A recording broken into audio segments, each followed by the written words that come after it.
it's so easy for people to look at like DC and go, a bunch of corrupt, evil psychos, which they are, and think that's the problem. That's what has to be changed, is what's in DC. No, the problem and the solution reside between the ears of, in this country, 300 million and however many people.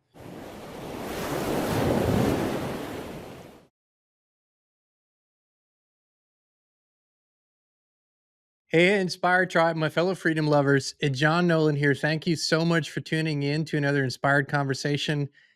You know that what we talk about a lot is personal responsibility, is self-ownership, is authenticity, freedom, truth, and what do these things really mean also in a practical manner. And Christine and I recently watched a movie that many of you have either heard of or already seen.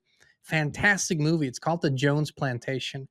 And I don't think I've ever seen a movie that shows how this system works, how it operates, and how it enslaves people's minds, right? How it keeps people entrapped in it. And so I'm excited to bring on the man who wrote the script for the movie, who's been in this movement for a very, very long time, an author, a researcher, and a self proclaimed self owner. What an amazing concept. He owns himself. Larken Rose, thank you so much for joining us today. Thanks for having me on.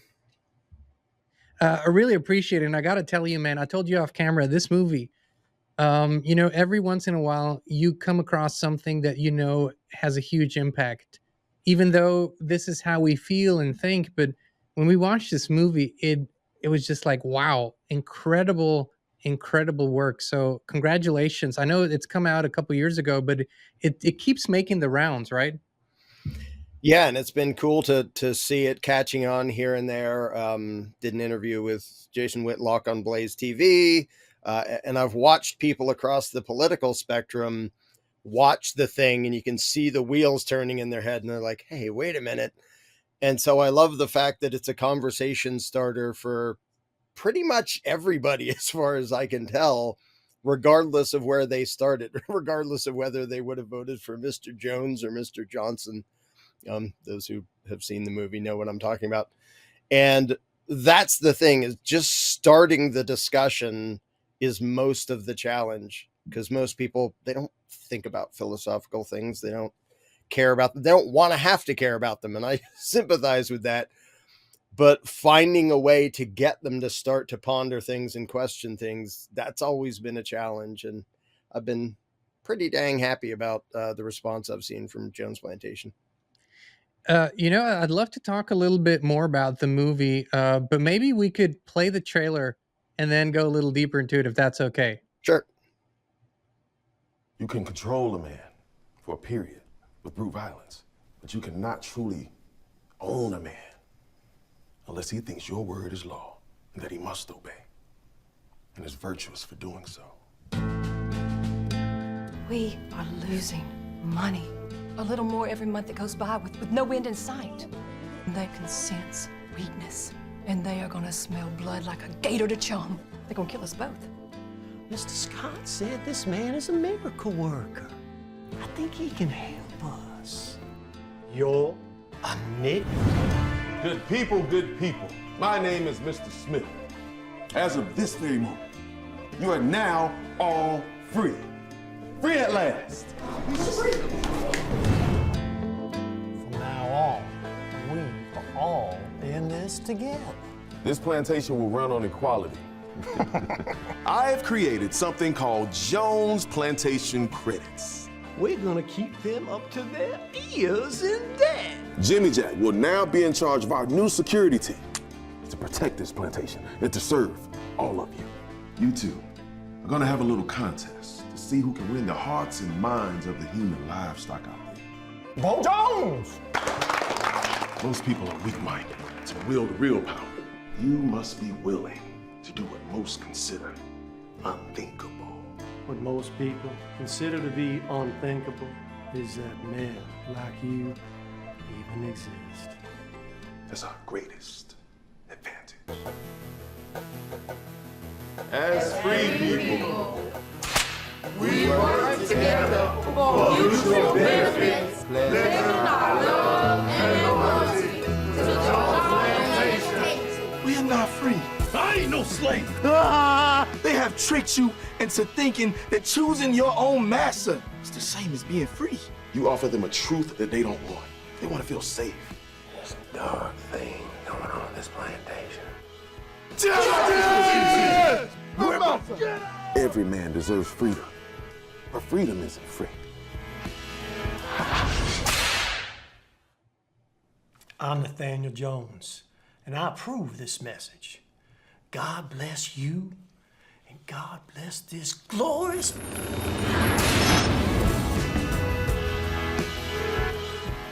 Toodaloo.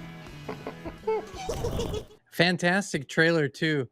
It brings back all the memories of the movie. And one of the things that comes to mind, Larken, is that if you can explain something simply, a complex thing really simply, like this movie does, it just means that there's a deep understanding, as we call it, for the subject matter. So for those who haven't seen the movie, and for those who maybe aren't as familiar with your work, what is it that you're saying? What is this movie telling people?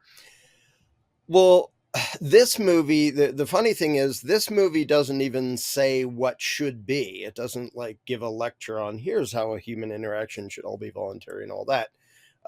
For things like that, I have my book, The Most Dangerous Superstition. But what this movie does is it shows what definitely should not be and totally is. And so to me, this is sort of a conversation starter for people to have them recognize when they watch the movie, the obvious parallels to what they live in on a daily basis, and at least get them to the point where they're ready to admit, yeah, voting Jones and voting Johnson isn't going to fix this. This is something way worse. This is something way more insidious. And so the actual discussion of, well, what should we have instead? That doesn't even happen in this movie, but showing people the rude truth of what we have and the circus, the show that's put on to try to make us think it's something else. It's going to make people uncomfortable, and I want it to. Like a lot of people make a movie and they want people to go, rah, rah, rah, yay. I want people to go, ooh. Like, I want them to be entertained too, but I want them to come out of it feeling like, yeah, something is horribly wrong. What are we going to do about it?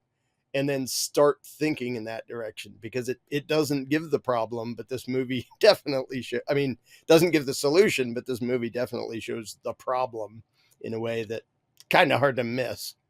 What? Yeah, because how would you even suggest a solution unless people are aware what the actual problem is? And of course, so far, what people can sort of wrap their minds around is that we have a corrupted system, and that the people in it have become corrupt, and that power and money has corrupted them. And while that in and of itself is not wrong, it is not the root of the problem, but the very system that we have was created this way. So people think the system is broken. I say, no, the system does exactly what it was designed to do. It's not broken. You're just seeing it for what it is for the first time. So that's kind of where people say, oh, so you're telling me that it was meant to be this way, that it was meant to be manipulated, corrupt, and that you were meant to think that the only influence you have is to go to the ballot box every 4 years, and that's all you can do. I say, yep, that's what it was. It was meant to keep you very, very in a small box. What was it for you? Like, was it a spiritual thing that happened to you? What happened to you that made you go, hold on, this is not left or right. This is not the political game. There's something much bigger going on here. Well, it was funny because it was completely accidental for me. And it wasn't one particular moment. I was raised sort of conservative, constitutionalist leaning. And so that's what I believed. And I like to debate and I like to argue with people. And because 99% of the people I was arguing with were arguing for more government than I wanted, I had very little practice examining the little bit of authoritarianism that I assumed was necessary. Well, of course we need government, military and police and courts and a few things like that. But when I would argue against people who wanted way more government than I did, I would argue things like, you don't have the right to use the violence of the state to take my money to give to some poor person. Like, my money is my own to decide who I give it to. So I would make that argument, which is a perfectly valid argument. And then somewhere in the back of my head, I'd be going, yeah, why do I get to vote for somebody to force them to pay for a military that they might not want? The fact that I think it might be good for society, like I'm arguing the exact opposite against them.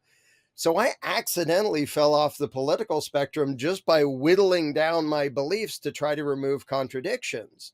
Go, well, I can't have taxation be involuntary because I'm just doing the same thing they are. We just differ on where the stolen loot should go.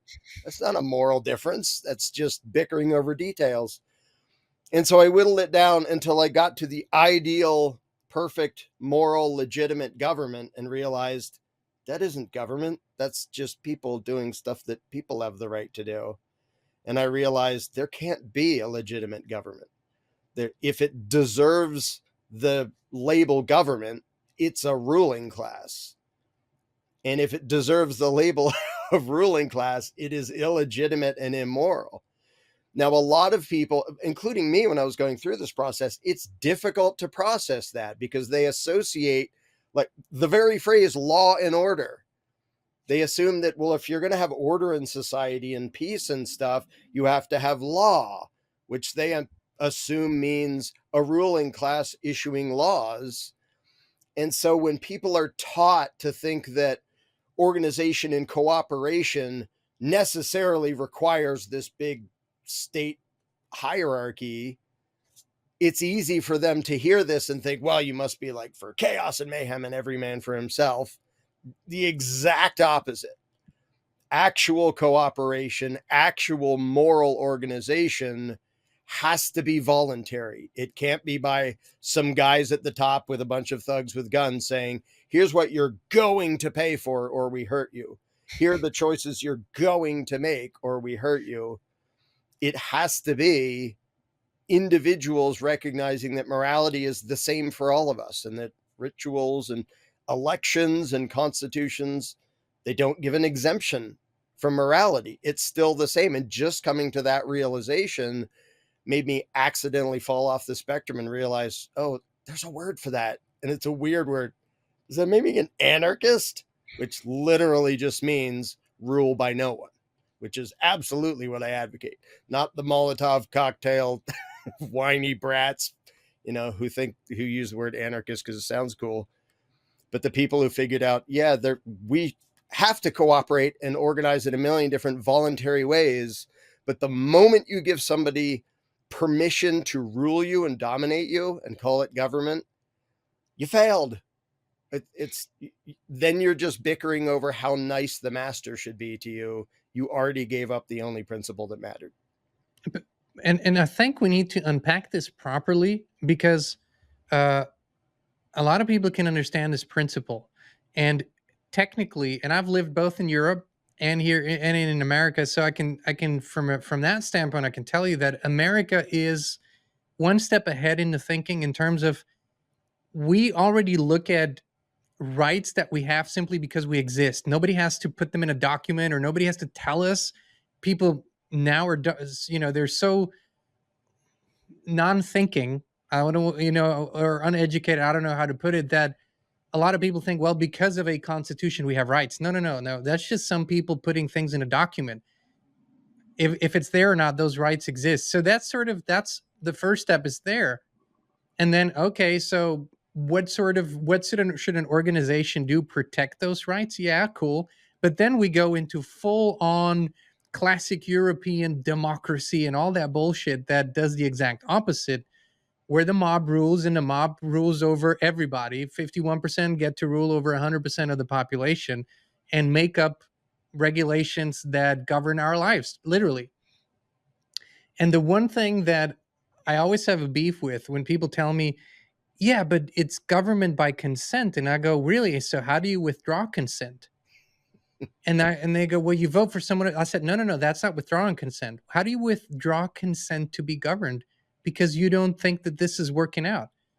And of course, nobody knows the way out. We studied these things. There are ways out, but truthfully, the system doesn't recognize those ways. It will use force if you try it, right? It breaks its own rules. And you've done your own fair share of having these interactions with the system as a tax heretic, the way you call yourself. Do you want to share a little bit about that and how your story was there? Yeah, and it's something I rarely talk about anymore, because there's so many theories and claims about like federal tax law, if it's illegitimate or unconstitutional, or it really means this. And a lot of it is actually legally flawed. Now, to me, the thing that matters is people understanding nobody has the right to decide how much of what you earn they're going to let you keep. That's direct slave and master mentality. Oh, can you please tax us a little bit less? You think it's up to them? In this case, it was just about the fact that they also lie about what their own scribbles say. And I was pointing that out. And it was a weird situation because it wasn't like, oh, he got caught not doing what he was. I went out of my way to get their attention and actually invited them to prosecute me because it was for an issue I'd never seen anybody. They never prosecuted anybody for this before, and I didn't see anybody in a better situation to defend themselves. And because of the jury trial thing, you can, like, if it's up to the ruling class, you have no prayer. If it's up to a jury, you have maybe this much of a prayer. If a couple of them have enough of a brain to realize what's going on. I wasn't so lucky. Didn't even get a couple, but I told everybody ahead of time, watch what they do. Don't do this. This is not the way to stay safe. I'm not pretending I have some magic formula. This is the way to intentionally put yourself in harm's way, but watch what they do because I'm going to make them show themselves for what they are. So even though it had nothing to do with philosophy, it was just about what their bogus laws actually say. A lot of people who watched that and were paying attention to it at the time, and this was back in 2005 that the trial happened, and then I was in a cage for 2006. It showed people the reality because so much of their power, and this is what Jones Plantation is about, comes from deception and manipulation and mangling how people think and how they perceive reality. Because if I just came up to you and said, yeah, you have to give me a cut of your paycheck, everybody watching would say, well, that's the bad guy. He's threatening to rob you. But if I say, oh, around here, the law of the land for the good of society is that you have to pay your fair share to support the costs of blah, blah, blah, blah, blah. When you hide the violence and the immorality under a bunch of terminology and rituals, most victims of it then side with their oppressor and get mad at the few victims who go, this isn't okay. And It's classic Stockholm syndrome. It's classic Yeah. Stockholm syndrome. Yeah.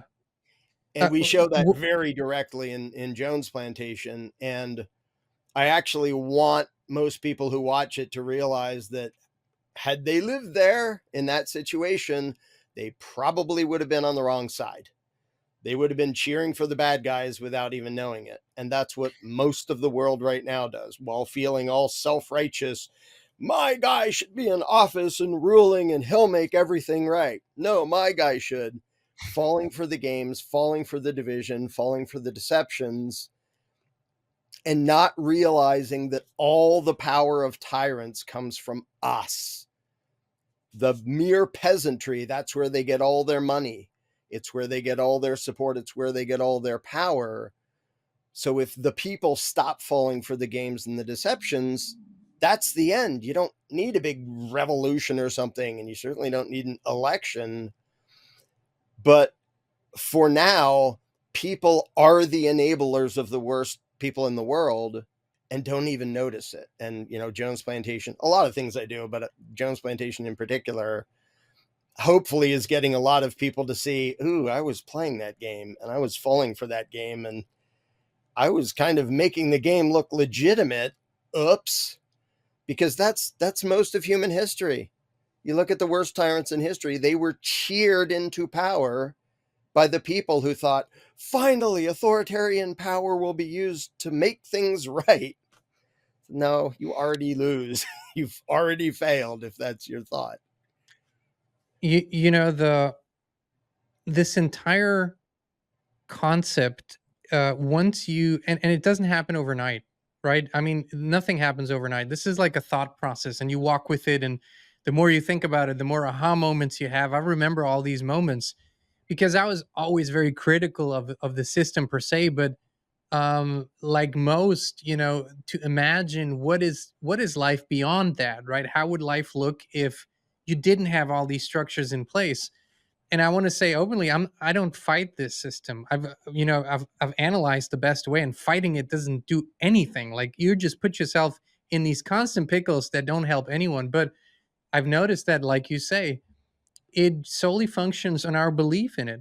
So, well, if I can help people see that we don't need to believe in it and actually believe in ourselves, but it is also the most responsible way to live. I won't lie to you. I when I observe society today, there's a good portion that you know don't have the current ability to think this way and to manage themselves this way. So as soon as they see that there is a way to break or to infringe on other people's freedom and infringe on their rights, unfortunately they do it. So I realize, at least that's for me, is this is a slow swinging of the pendulum. And if we can get more people to think and more people to feel and take responsibility for their own lives simply by inspiring them, by being examples, I think that's kind of the way to go in my perception. I'm sure, like you say, over 28 years, you've come up with various different strategies. Where do you stand on this right now? Yeah, the entire problem, it's so easy for people to look at like DC and go, a bunch of corrupt, evil psychos, which they are, and think that's the problem. That's what has to be changed, is what's in DC. No, the problem and the solution reside between the ears of, in this country, 300 million and however many people, and on the whole planet, 7 billion and whatever. The mentality of the people is what matters.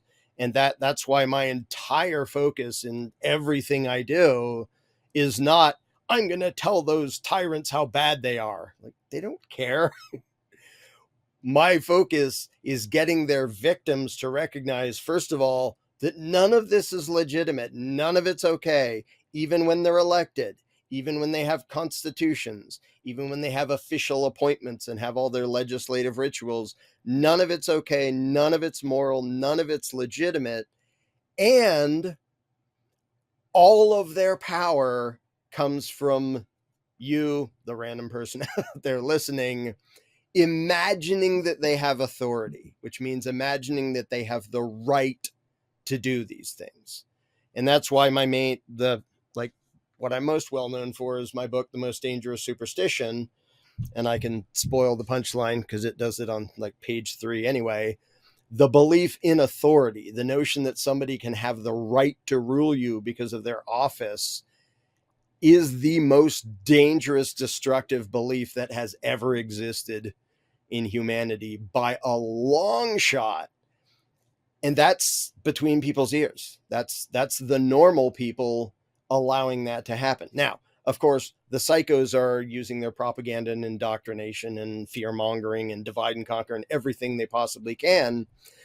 But what you said about people willing to use violence against others, the vast majority aren't, unless they can do it by voting and political violence, because they've been taught that that's perfectly moral. So never in a million years would most people like rob their neighbor personally to give to the poor. But tons of people will vote for a welfare state to have government do the same thing because they think that, well, that doesn't count as violence. It's not immoral when it's legal and it's done through the legislative process by our representatives and yada, yada, blah, blah, blah. It's all smoke and mirrors to trick people into cheering for evil that they would not support if they saw it for what it is. And nobody who believes in government, this was true of me back when I did, nobody who believes in government sees reality as it is. They just can't, and they don't recognize that deception is making them cheer for immoral violence that goes against what they actually believe in, and they don't even notice. And that's what I'm trying to combat with pretty much everything I do these days. You know, our work, and I think we do it a little differently, but we're on the same page, man. I think our work is in some ways the most challenging because if you are in a public arena, whether you're writing or speaking or doing making movies, as long as you find an enemy that's out there and that people can sort of focus on, I mean, you'll always be popular.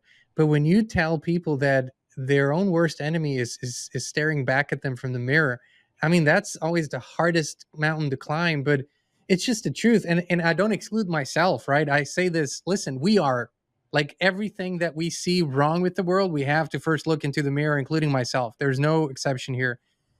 And then, there are these principles like we're being told that the government derives all its right from the people. I go, really? But I don't have the right to kill. I don't have the right to steal. Yet the government pretends it does have the right because we gave it that right, but we don't have it. How can we give something we don't have? Government has an authority on violence, a monopoly on violence, and a monopoly on murder.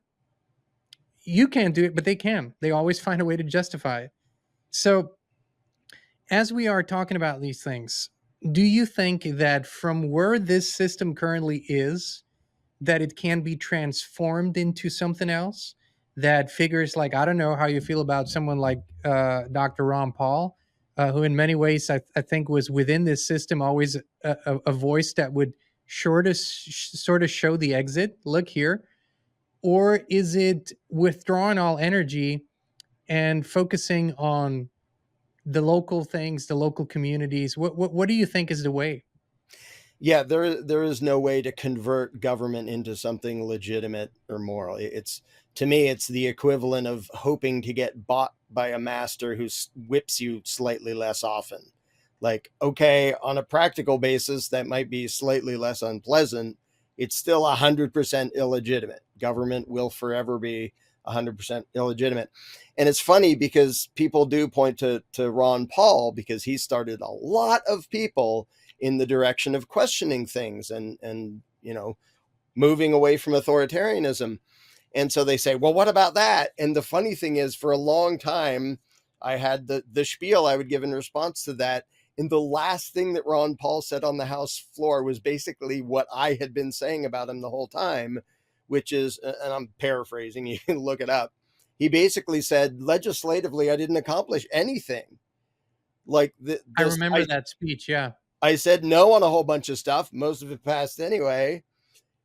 You don't get to freedom by voting or through politics. You get to freedom when people understand it and actually want it. And the beauty of what he did had nothing to do with him being an elected legislator. Like, by that method, he accomplished nothing and said so. Like, he said, no, this is wrong. No, this is wrong a billion times, which good for him, but it didn't stop it. But he got a lot of people thinking in the direction of pro-freedom ideas. And then I often joke about the fact that it was his job to start them down the road, and it's voluntarist job to like drag them all the way off the spectrum entirely. So I love what he did and what he's still doing, spreading the ideas.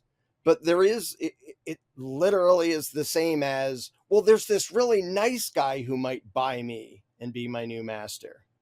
That's what's happening now. That's what's happening right now. I mean, we're, and what boggles the mind for me is people are currently that are in the Trump camp. I'll say it openly, right? Because that is the current savior figure. And unlike probably any figure we've seen in our lifetime. I mean, the thing is, with every day, this savior figure gets bigger and bigger and bigger, and more hope and more authority is transferred over. And I go, okay, let's play this out. So let's say he's the guy, he's the hero, he's the best, he can fix everything. 4 years from now, he won't be, and someone else will come in and inherit all that power and use it in the exact opposite direction. No one should have that power over another ever, period. And that's something where the mind often clicks away and goes, what do you mean? We need to have a president. No, I don't think we need a president. I think every natural body of people, a tribe, has some form of leadership, but it's usually for wisdom. It's usually for moral guidance. It's usually for those kinds of things. We learn from them, and they truly know that only trust makes them able to even give guidance. When they're not trusted, then they don't even bother. That's what natural leadership is at best. So what do you think? Let's look at a small community. Let's look at a town, 5,000 people, 10,000 people. How could they organize themselves in a way that would be voluntarism in action? Well, there's literally thousands of ways people can do it, and they already do. Most people's lives is already anarchistic in that nobody's like violently for like you go to the store to buy groceries.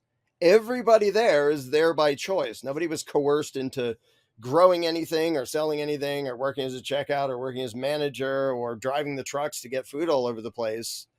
So we already have a zillion examples of very sophisticated, very efficient, um, voluntary cooperation and organization. So the only thing that has to happen, it's not like we have to change human nature. It's just we have to get people to realize, let's stop giving an exception to those people over there who call themselves government. Because if my supermarket sent thugs to my house with guns and say, you're gonna buy our groceries, everybody would say, that's not okay. Because in their day-to-day life, everybody already is a voluntarist. But when government says, well, when it comes to protection, you're gonna give us your money by way of taxes, and we'll decide what version of protection you get. So how about you do protection and everything else exactly the way you do a grocery store? If there's a town, like the main thing I want to know is which of my neighbors are armed and responsible and know how to use a firearm and what's their phone number. So that if I hear breaking glass at 2 a.m. and I feel the need to call somebody, I'll call them. I don't want to call the hired thug that I don't know of some parasitic ruling class that has no incentive to do a good job because I'm forced to pay for them whether I want to or not. So much of this is just about people applying the way they already think to everything, including the things government does now. And sadly, it's a challenge because a lot of people think, well, if government like handles the roads and you're talking about no government, does that mean no roads? No, why would it mean that? It means no thuggery and extortion. Like, are we really incapable of making flat places to drive on without thuggery and extortion? But because people are used to seeing government do things, that they become lazy and they don't actually think, well, here's our community. What should we like do to protect each other? And if we think somebody's being nasty, what do we as mere mortals do about it? And people are trained to have this juvenile, childish view of, well, it's not up to us. Call the authorities. We'll just sit around acting like stupid children, victims waiting to happen, and hope that the authorities will fix everything. Never mind that they constantly make everything worse. We're still just going to sit here and hope. And in a few years, maybe we'll vote for somebody else, hoping that this new master will make everything work by way of voluntary or involuntary force. And so most people, and we have a bunch of examples of like, if there's some huge flood somewhere and the electric grid is out, lots of people jump into action and they're like, there are people out there stranded, get in the boat, grab the food, grab fresh water, let's go help them. Because the moment that authority is out of the picture and they're like, well, government's not going to show up, people suddenly grow up. And that's with no preparation and no planning ahead. If you actually think like grown-ups ahead of time in your town or city or the whole planet or whatever, you think, well, what's a good way to like help poor people who like are having trouble through no fault of their own without like paying people to be lazy wastes of space? Because normal people don't want to do that. They do want to do that. And so the idea that letting political parasites decide these things and run these things is going to work better than letting every individual decide what they want to support and what they want to do. It's just bonkers. It would be bonkers even if we didn't have like 10,000 years of examples of it doing the exact opposite of what people hope it'll do. Like, it's causing warmongering and inflation and strife and poverty, but we'll just vote harder next time. I think a lot of people are going to have to sort of learn by example how to grow up because they've been trained not to by those who want to rule them. because people who think like grown-ups, they're really difficult to rule because they don't want a big mommy state or a big daddy state. And they're willing to accept responsibility and take it on themselves to be protectors and providers and good neighbors and all that stuff. So most people just really need practice growing up instead of whining to some imaginary thing to save the day and make everything work. Man, I couldn't agree more. And there's another side to this, that currently and this is all on purpose. At least if you studied, it's on purpose, that this system has become so complex, right? It has become so huge that most people say, this is so complicated, I wouldn't even know where to start. And if we had to do it all ourselves, and I go, 95% of the shit would go away, because it's only here to perpetuate this system. It's like it's only here to keep it alive. The wars, the shit, all that crap is only here to keep that system alive and keep it going. If you didn't have to keep it going, 95% of the stuff goes away. Guess what? You don't have to worry about how you're going to do things, because you don't drive 150,000 miles every year, because you're going to live a different life. You're not going to have to grow the economy by X% every year for it to not to collapse, and for to pay the interest on the. None of that is applied here any longer, because it would be authentic. And then it's okay. How do we want clean water? We want clean air. We want clean food. We want peaceful community. We want our children to grow up happy and healthy. Well, that's pretty much the basis of life. There you go. And that is the premise of any organization. Nothing more, nothing less. And it's starting to make sense to more and more people. I want to point to one more thing that the movie shows only once, really, where this mysterious man that brings this idea of this system to the plantation owner, right, has a moment to himself, and he worships. And I think it was, if I may interpret your attempt to go look a little deeper, there's something more sinister going on here. What were you trying to tell people? Yeah, that was something that the director Andrew Tregley and I went back and forth on, like, how much to include that, and I like where it ended up, because I didn't want people just thinking, oh, that's the punchline, like he's a Satanist or something. Because all the games work even if people don't know about that stuff, and all the manipulations and all the everything about elections and constitutions and all that, they work anyway. But I think it was important to put that in there, because I do want people to realize, whether they, however much they literally think that some of the people in power are like worshiping Satan or dark occultists, whether they literally think that's happening or not. I think it literally probably is pretty often. But I want them to realize this isn't just someone who's sort of clever and sneaky.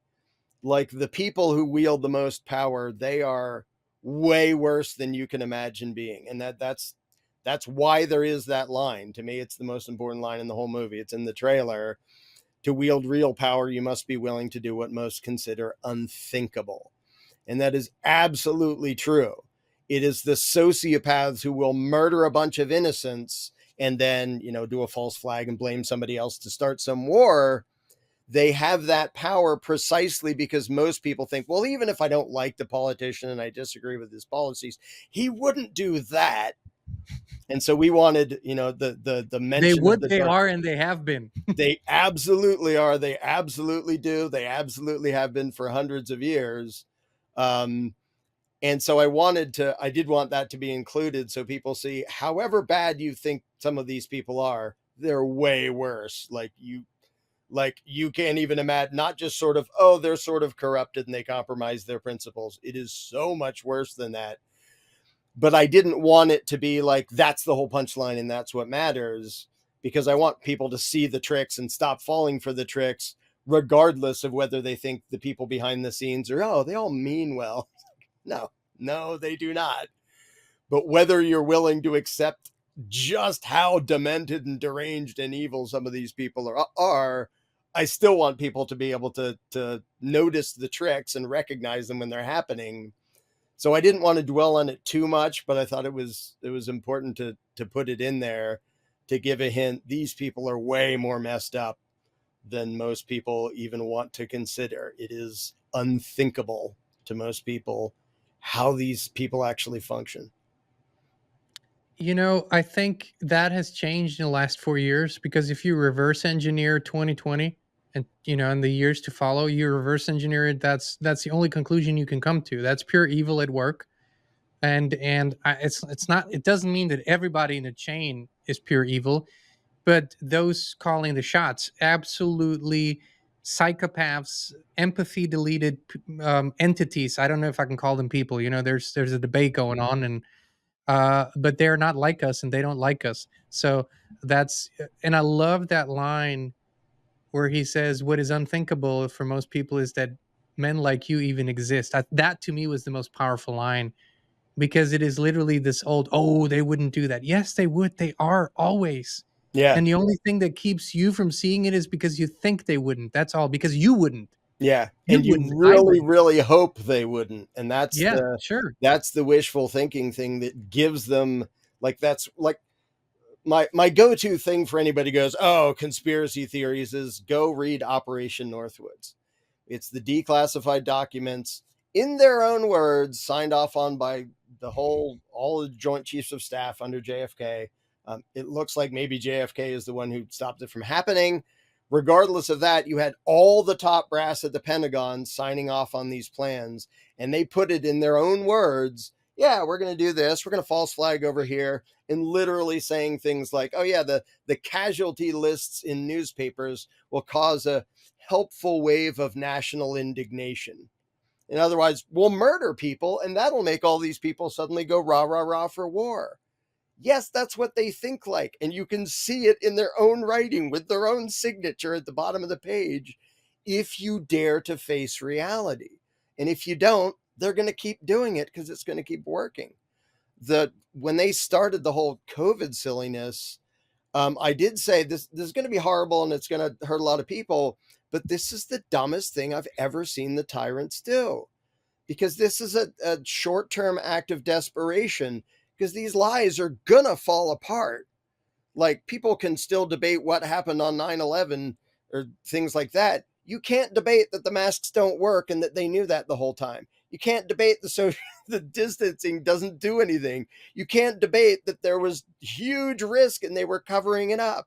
You can't debate that they were raking in billions of dollars by coercing people into doing something they didn't want to do.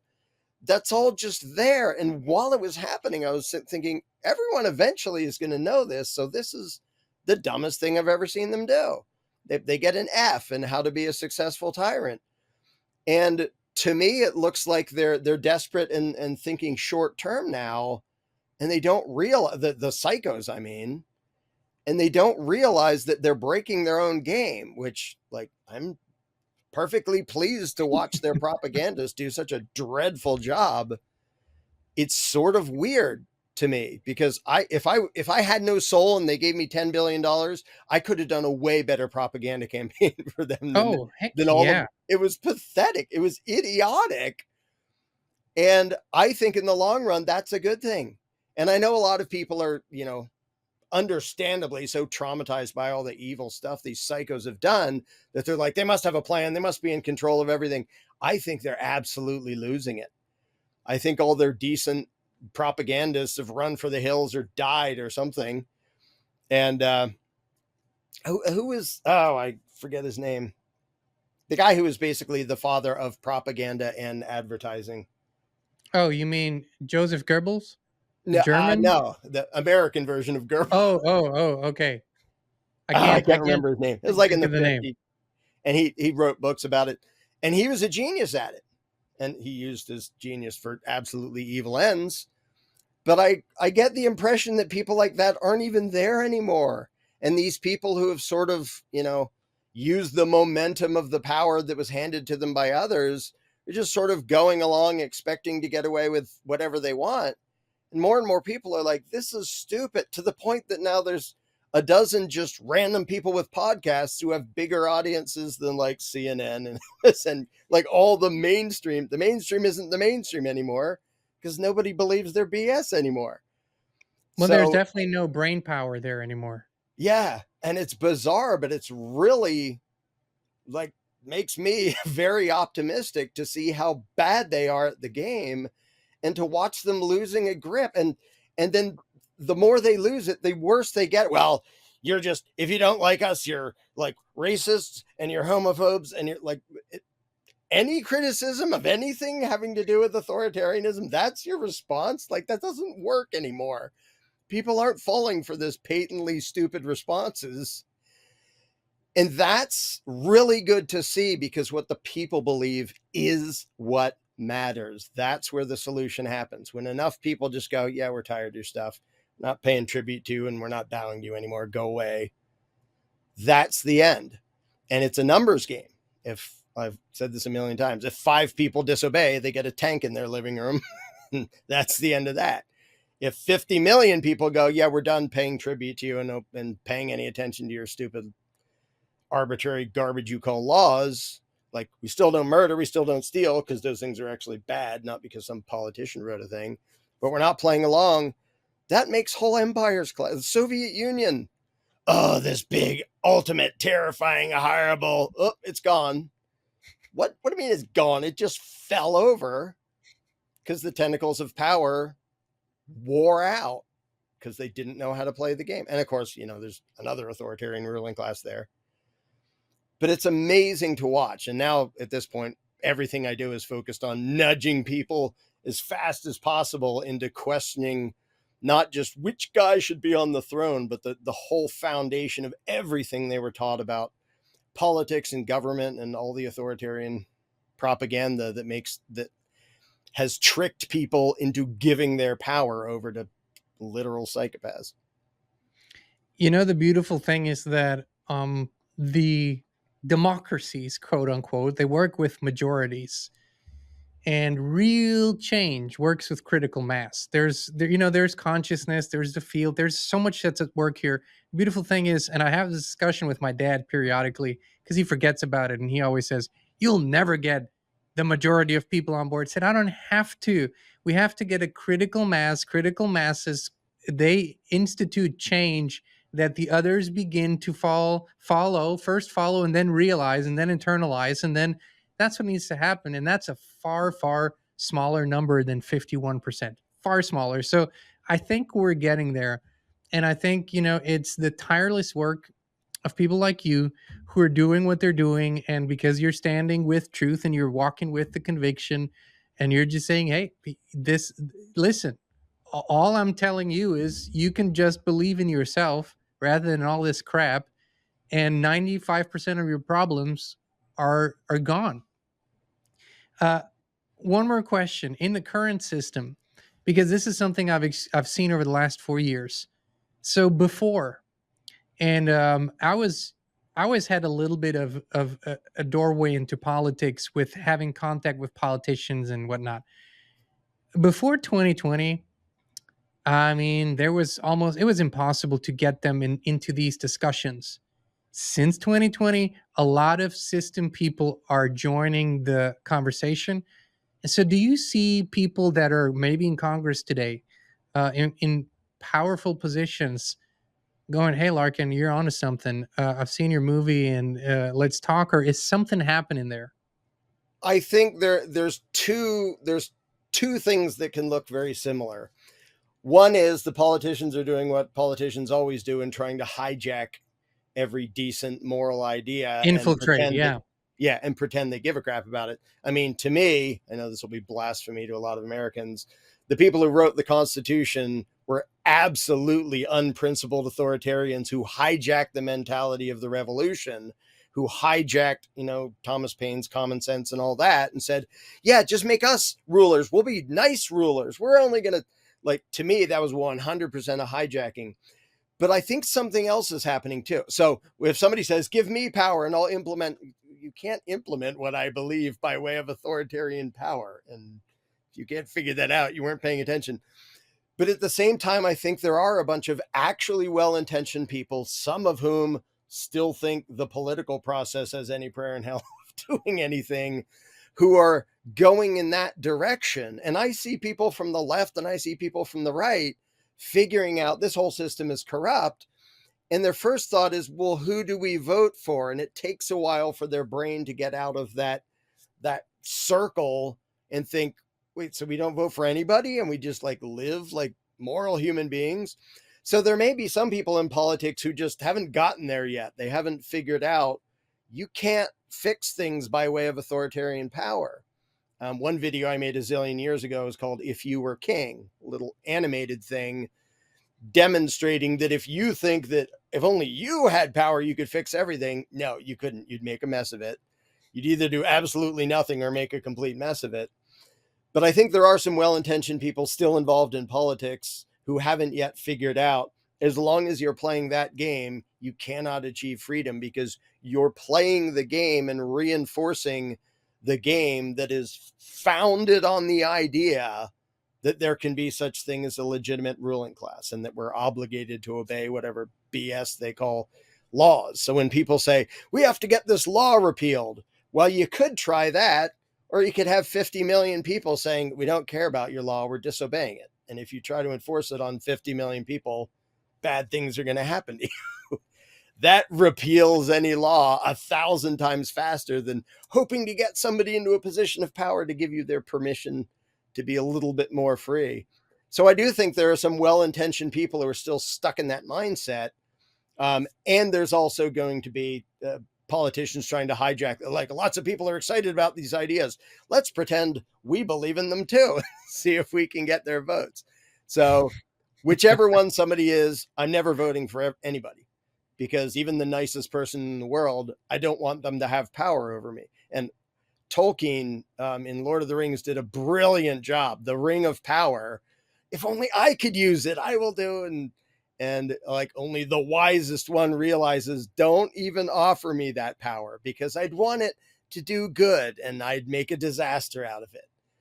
And when people figure out it's not about who sits on the throne, it's about why the hell is there a throne there? And why are we bowing to it? Like, you can have a throne, and if everybody ignores it, who cares? That's where humanity has to get to. Do you think, or let me put it this way, do you think a nation, and America is a huge nation, would cease to exist? Would you want it to cease to exist? And how do you view that, 330 million people, what would sort of create a bond between them versus what it's now? I think in the near future, we're going to start seeing areas without ruling classes where people, whether it was a state or a county or a whatever, where people say, okay, we're going to mind our own business in here. And if anybody comes in from the outside to try to force us to do things, we're going to get nasty at you. So don't do that. I think we're going to start to see that more and more. I don't believe in countries because country literally is defined by the territorial jurisdiction of a ruling class. The place can be cool. There can be people and there can be cultures that are like, we have a lot in common. We like each other. We share all these things. Now in the US, there's a zillion different, sets of, mindsets and lifestyles and very different views of reality. And so it's not going to happen everywhere at once the same way. But I think as more and more people individually and then in groups and in little areas basically step away from statism and say, okay, over here, we're minding our own business. We're taking care of our own. We're helping each other. We're living like responsible, moral grown-ups instead of begging for a ruling class. That will spread. And kind of like you mentioned, I think a lot of people are only going to get on board through learning by example. When they see, oh, wow, those people over there, they seem to be doing just fine, even though they don't bow to anybody. And they didn't elect anybody. Like, I thought anarchy was going to be chaos and mayhem and cannibalism and every man for himself. And they seem to be getting along fine. Most of the world is going to have to learn by example. But I think you're going to see patches of that, not just in the US, and they're just going to keep growing. But there need to be enough people there that have the willingness to say, like, we're minding our business. We're not invading you. We're not telling you what to do, but do not come in here. And I actually wrote a novel called The Iron Web, which is kind of about this and the fall of the US. So parts of it will be ugly along the way, but I don't think it'll be anywhere near as ugly as government on a regular basis, because as people just step away from the game and say, I grow my food, I trade with my neighbors, we take care of ourselves. And as the state loses power, I think it's going to fizzle out. It's not going to be some grandiose showdown. It's going to be one person at a time looking at the politicians and going, we don't need you. We're not going to obey you. We're not going to give you any money anymore. Bye. And so that the whole cult will just fizzle out, the cult of statism. Now, it's going to take a while. It's going to definitely take a while to cover the whole world. But I think we will see significant patches in the US of areas with no ruling classes, and it won't be that far in the future. I would agree with you on that. And I just want to make something clear that is my understanding, and because I can hear the questions of our viewers, that it doesn't really matter in your perception whether the United States is now in the status of a corporation or a de jure a constitutional republic. Same principles apply, right? Yeah, I don't care what you call it, and I don't care what the technicalities are. And I know a lot of people seem to be looking for a secret word or procedure inside the system that'll help you. As long as you have to do that, you're still not free. It's like, I know the magic words to make the master not whip me. Well, he's still your master. Like, and you still had to use their words right. and do their procedure to ask them to acknowledge that you did it. And this guy, Yeah. you're getting a pass. You're getting a day pass to walk around. That's what you get. So, Yep. And that's not good enough. yeah, I agree. Larken, thank you so much for your time. Thank you for explaining, for joining us today. Please tell us, where can people watch this incredible movie, The Jones Plantation? Where can they get your books and keep up with your work? Jones Plantation is now on Amazon, which not entirely thrilled about that, but that's where the people are. So that's where That's where the people are. That's yeah, had to be done. And then jonesplantationfilm.com. You can buy the thing. You can buy it as a DVD. You can get fashionable shirts like this, among other things. And then a lot of what I do is on YouTube. Like, I do a zillion free videos there. For people who know us enough that they want to support us, we have something called The Rose Channel, which is just therosechannel.com, where we have just a million things. I won't take 5 minutes to list it all. But programs for people who are already on board, who want to be able to talk to other people about it without just alienating and enraging everybody they talk to. Because there's definite tricks involved with actually reaching the real heart of another human being who has these piles of indoctrination, tricking them into being cheerleaders for Mr. Jones and Mr. Johnson. So we have a course called Candles in the Dark that's about that.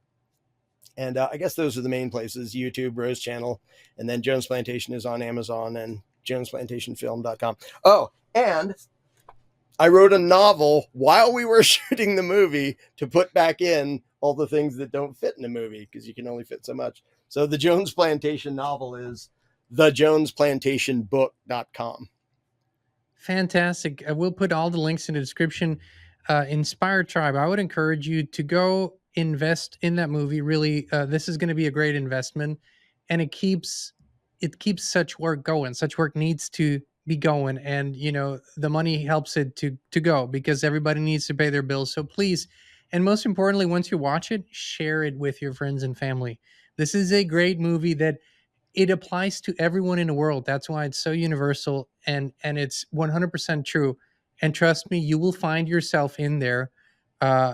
Most everybody is represented, and in our community, you'll find yourself especially in one character. So that's all I'm going to give away. Larken Rose, thank you once again. So great to have you on. Thanks for having me. Inspire Tribe, thank you so much for tuning in. We love you. We appreciate you. We'll be back with you again very, very soon.